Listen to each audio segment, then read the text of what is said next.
Bien, vamos a iniciar con este esquema, el cual nos va a ayudar mucho para entender el proceso proyectual de los arquitectos y estudiantes de arquitectura. Este esquema ha sido tomado a partir de la bibliografía generada por Jorge Sarquís y Roberto Fernández y los libros que se mencionan en pantalla, ¿no?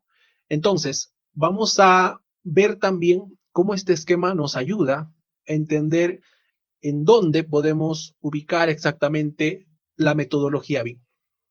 Bien, empecemos. Tenemos, para empezar, un ciclo previo, ¿no? Un ciclo previo que refiere principalmente a cómo viene ya acondicionado un arquitecto, qué ideas tiene, qué referencias internacionales va teniendo, qué referencias locales. Por ejemplo, tenemos arquitectos minimalistas, arquitectos que tienen enfoques muy particulares de la arquitectura en general. Entonces, en toda esta parte inicial corresponde directamente a las condiciones que tiene previamente el diseñador. Posteriormente entramos a un ciclo preproyectual, un ciclo de búsqueda, en donde ya vamos a ir viendo información propiamente del proyecto y del encargo que nosotros tenemos por diseñar, por proyectar, ¿ok? Aquí vamos a ver un poco lo que es la teoría del proyecto, las áreas complejas, ¿no? Y el proyectar del sitio en sí. Esto en general refiere principalmente a toda esa información que vamos a ir generando, que nos va a servir posteriormente para entrar ya a un proceso creativo. Entonces, aquí podemos tener, hablando de cosas concretas, un programa arquitectónico, una ubicación, ¿no? Una zonificación, ir determinando las áreas que va a necesitar principalmente nuestro proyecto, ¿no? Ir viendo el sitio, qué condiciones tiene el sitio en donde se va a ubicar, donde va a tener como contexto nuestro proyecto. ¿Ok? Posteriormente vamos a pasar al ciclo de la realización y ya está referido principalmente a un ciclo proyectual. Dentro de este ciclo proyectual hay procesos, ¿no? El proceso lúdico, por ejemplo, que refiere directamente a la generación de ideas. Es un proceso en donde vamos a empezar, a partir de la información que ya tenemos del ciclo de búsqueda, vamos a empezar a dar rienda suelta a nuestra creatividad. Y a partir de eso vamos a generar una serie de propuestas, de ideas que nos van a permitir ir posteriormente definiendo qué es lo que queremos para nuestro proyecto. Luego pasamos por un proceso crítico. Este proceso crítico refiere al momento en donde ya evaluamos esas ideas que hemos generado anteriormente. Aquí definimos y le damos un carácter, le damos un valor a esas ideas y vamos diciendo si es que estas son buenas, si es que son oportunas o no. Vamos haciendo ese proceso de descarte, de aceptación de algunas ideas para posteriormente ya ir consolidándolas, ¿no? Luego pasamos posteriormente a un proceso de rigor formal. En este proceso, ya como mencioné, vamos a ir definiendo ya las ideas. Ya después de haber evaluado, después de tener algo un poco más claro y definido, vamos a pasar a un proceso de consolidación, donde le vamos a dar un carácter más formal a la idea arquitectónica que tengamos. Finalmente, dentro de este ciclo de la realización, viene un proceso pragmático. Aquí vamos a llegar a racionalizar la idea definitiva. Vamos a darle un carácter de aplicación para que ya posteriormente pase a un proceso en donde se conecte directamente con su hecho constructivo, ¿no? Y luego viene un ciclo de la concretización, ¿no? O el ciclo de la concreción, en donde están procesos que nos vamos a ir dando cuenta que están más relacionados con el BIM, ¿no? Como es el ciclo de la documentación, donde generamos los famosos entregables, como es el ciclo de la construcción en sí, ¿no? Que es ya el campo principal de la metodología BIM. En arquitectura tenemos el ciclo de habitar, ¿no? Que refiere a ese hecho de que el usuario ejerza sus funciones en ese objeto arquitectónico que ya se ha diseñado, que ya se ha documentado y que ya se ha construido, ¿no? Y también hay un ciclo importante que a veces nos olvidamos dentro del arco de la arquitectura que refiere a la recepción de la crítica, ¿no? Disciplinaria y cultural. Aquí vemos cómo la ciudad, cómo los actores de la ciudad van recibiendo, van teniendo contacto con esa edificación, con ese objeto arquitectónico construido, ¿no? y vamos viendo qué percepciones van teniendo ellos, si son positivas o negativas. Bien, esto es en general para hablar en términos de proceso proyectual. Vamos a ir viendo la relación que podamos ir generando posteriormente con lo que es la metodología BIM. Proseguimos entonces. Bien, en esta siguiente lámina vamos a ir definiendo qué partes de este ciclo, qué procesos en específico tendrían relación directa con la metodología BIM. Hemos ido viendo y hemos ido disponiendo algunos, ¿no?, que vamos a ir sustentando. Por ejemplo, dentro del ciclo de búsqueda tenemos la teoría del proyecto y el hecho de proyectar las áreas complejas, ¿no?, de tener en cuenta este tema de las áreas complejas. Entonces, la metodología BIM nos puede servir para ir validando esta información y para irla ubicando dentro de los softwares que trabajan con metodología BIM.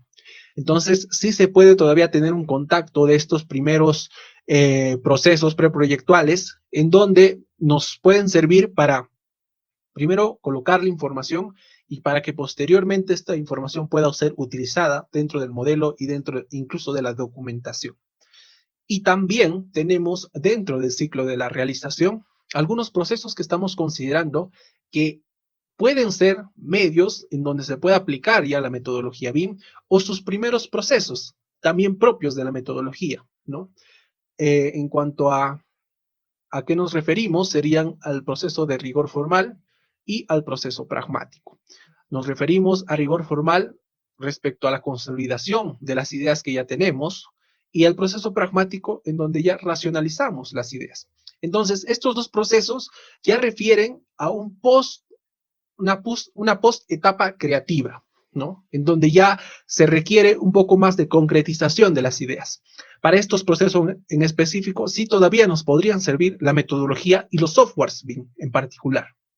Y como mencioné al inicio, dentro del ciclo de la concretización, tenemos estos procesos que refieren a la documentación y a la construcción que son más propios, ¿no?, más acondicionados a la metodología BIM, se basan principalmente en eso, por lo cual hacer una intersección directa entre este tema del proceso proyectual y de la metodología referiría principalmente a estos dos aspectos. Bien, ahora que esta lámina lo que vamos a ir viendo es esta relación directa que existe con la metodología BIM y el proceso proyectual. Aquí tenemos el esquema muy conocido, pero que está representado de otra manera, de la metodología BIM, ¿no?, que refiere a sus procesos, como es la programación, el diseño conceptual, diseño detallado, pasando por la fabricación, la logística de la construcción, operación y mantenimiento, demolición, renovación, ¿ok? Son muy propios de la metodología BIM, pero que tienen algunos aspectos que se relacionan directamente con el proceso proyectual. Vamos a ir viendo cuáles son.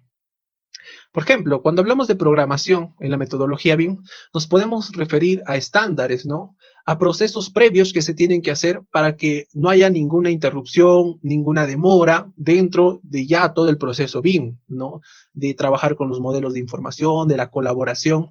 O sea, generamos toda una base de datos muy clara que se tiene que definir, estándares muy claros, para que estos puedan servirnos de guía dentro de todo este proceso. Pero cuando nos referimos directamente al tema proyectual y queremos relacionarnos, tenemos algunos aspectos que coinciden en puntos generales, ¿no? Por ejemplo, este tema de la teoría del proyecto refiere principalmente a la búsqueda de información, a la recopilación de información del proyecto, ¿ok? Entonces, también tenemos como esta especie de parte inicial que tiene el proceso proyectal que se puede relacionar con esta parte de la programación. Como dije, dentro de la teoría del proyecto, del proyectar las áreas complejas, podemos ir determinando un programa arquitectónico, ¿no?, las especificaciones que pueda tener el lugar, el contexto donde va a estar el objeto arquitectónico y toda esta información que podamos generar, ¿no?, y que nos va a servir posteriormente para proyectar. Un programa arquitectónico, por ejemplo, ya adelantándoles, se puede ir validando dentro de un software BIM, ¿no? Puede ir pasándose esa información, así como información general de la ubicación, de información de quién son los autores, quién son los propietarios, etcétera, ¿no? Entonces, podemos ir validando, como menciono, toda esta parte del proceso proyectual inicial dentro ya de la metodología BIM y de los software que trabajan con ella. Posteriormente vamos a ver que sigue un proceso de diseño conceptual, que si no somos ni siquiera no no nos vamos mucho al detalle, nos vamos a dar cuenta que tiene una relación algo general con el proceso de rigor formal, ¿no? En esta parte proyectual. Y los dos coinciden en el tema de que todavía no hay algo totalmente definido, sino que está en ese proceso y está en la generación de una idea que ya es geométrica, que ya tiene volumetría, sin embargo, no tiene todavía el carácter para estar consolidado y para pasar posteriormente a la documentación, ¿no?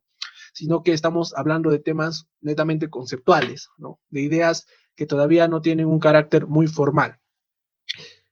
Y bueno, pasamos posteriormente al proceso proyectual pragmático, ¿no? Y que está también relacionado con el diseño detallado, ¿no?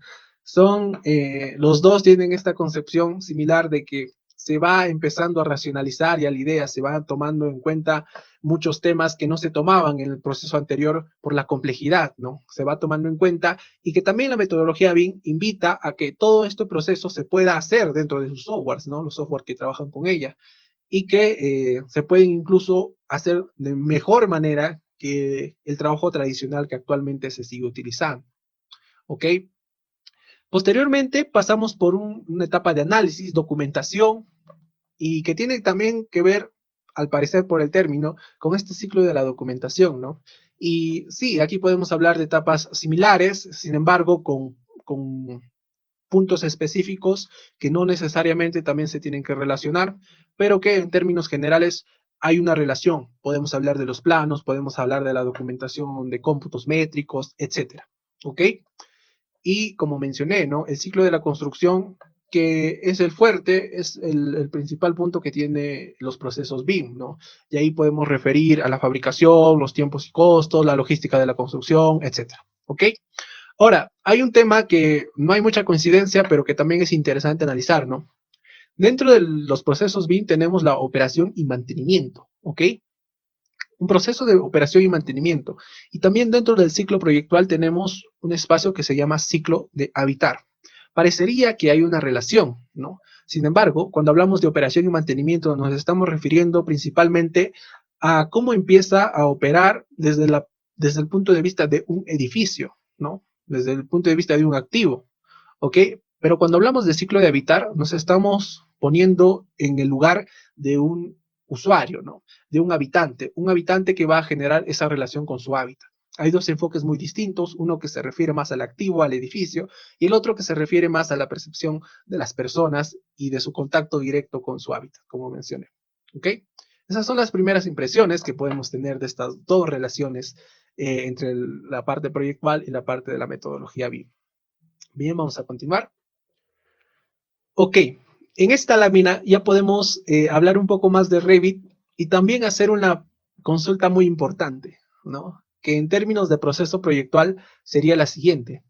Se puede diseñar, se puede generar ideas dentro de un software, ya no necesariamente hablando de software BIM o de software de representación simplemente, ¿no? Pero ahí está la consulta. ¿Se puede hacer esto? ¿Se puede diseñar dentro de un software? ¿Es válido? ¿No es válido? Etcétera. Y bueno, entonces para responder a esta pregunta vamos a hacer una simple recopilación, ¿no? De que ya entendimos de que el rigor formal como proceso y el proceso pragmático son medios en donde ya podemos ir aplicando algunos softwares BIM, ¿no? Y por ende, ¿no? El ciclo de la documentación y de la construcción en sí, ya pues son espacios en donde sí o sí habría una necesidad incluso de aplicar la metodología.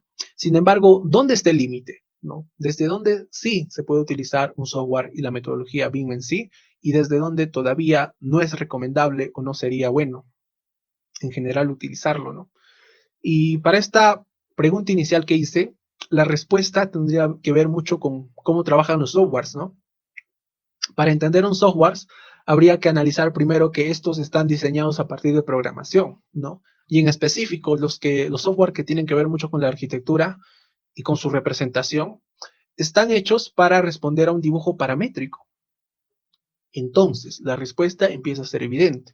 No se debería diseñar o no se debería en específico pasar por un proceso creativo, por un proceso de generación de ideas a partir de un software, ¿no? Porque si un software trabaja con dibujo paramétrico, el mismo proceso creativo se volvería paramétrico. Entonces, nos estamos limitando y el proceso creativo no sería realizado como tal. Tendría sus restricciones.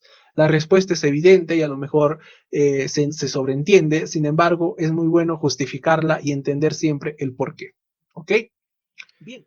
Bueno, ya teniendo claro esto, lo que podemos decir es que existe en este esquema de proceso proyectual un punto en específico donde podemos marcar una delimitación, ¿no? Una delimitación de aquellos procesos que refieren a una parte creativa, una parte de generación de ideas, y aquellos procesos en donde esa generación de ideas ya no es como tal, sino más bien se consolida, sino más bien se define, se racionaliza. ¿Ok?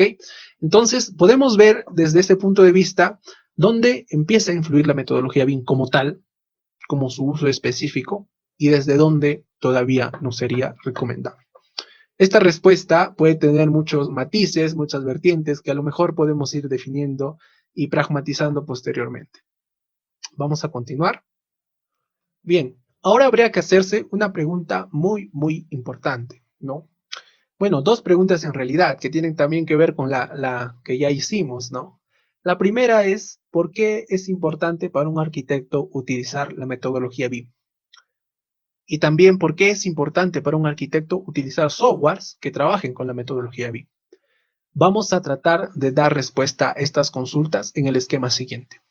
Ok, nosotros como arquitectos, como estudiantes de arquitectura, en nuestro ardor de ejercer nuestra carrera, nos dedicamos principalmente a diseñar. ¿Ok? Dentro de este proceso de diseño, nosotros empezamos a concebir una idea tridimensional de nuestro proyecto. Esta idea tridimensional en algún momento tiene que traducirse en entregables y comúnmente son entregables de tipo 2D, ¿no? Son dibujos 2D. Por ejemplo, los planos. Nos comunicamos con otros actores de la construcción por medio de los planos, ¿no? Y entonces tenemos otro actor de la construcción, que en este caso podría ser el planificador, que se encarga de recibir esta información. Y entonces, a partir de esta información 2D, él también se empieza a hacer una interpretación tridimensional del proyecto en sí. Como se van dando cuenta, no se pasan directamente las ideas como se deberían pasar, ¿no? No se pasa un proyecto como se debería pasar. Se empieza a perder información en este caso. Empieza a haber una pérdida de información porque pasamos por medios limitados, ¿ok? Entonces, no solo interviene el planificador de la construcción, va a haber otros actores, por ejemplo, un fabricante, ¿no? Un fabricante que también va a recibir información limitada de tipo 2D de los anteriores actores de la construcción. Y de la misma manera, él se va a hacer idea del proyecto, de una concepción tridimensional del proyecto, pero que no puede ser igual, a lo mejor, de los dos anteriores actores. Vamos a hacer una vez más evidente la pérdida de información. Ok, hasta aquí podemos darnos cuenta que no se hace un traslado adecuado de la información. Ok, entonces, ¿qué nos permite la metodología BIM? La metodología BIM nos permite que la imagen, la concepción tridimensional que tengamos en nuestro proyecto pueda ser pasada de un modo en donde la pérdida de información sea lo más mínimo posible, ¿no? A partir del trabajo de modelos de información. O sea, nosotros lo que en realidad vamos a terminar pasando son modelos de información dentro de la metodología BIM, lo cual no solo nos va a dar la ventaja de poder pasar planos, ¿no? De poder pasar información 2D, sino también podemos pasar información directamente en 3 dimensiones, ¿no? Cosa que va a hacer que las interpretaciones se reduzcan en lo más mínimo y que simplemente se haga caso a la información que se está recibiendo. Información que ya va a ser mucho más detallada, más consolidada, que tiene información, que tiene detalles adicionales, ¿no? Entonces, hay una ventaja extremadamente diferente a la que se tiene con la metodología tradicional.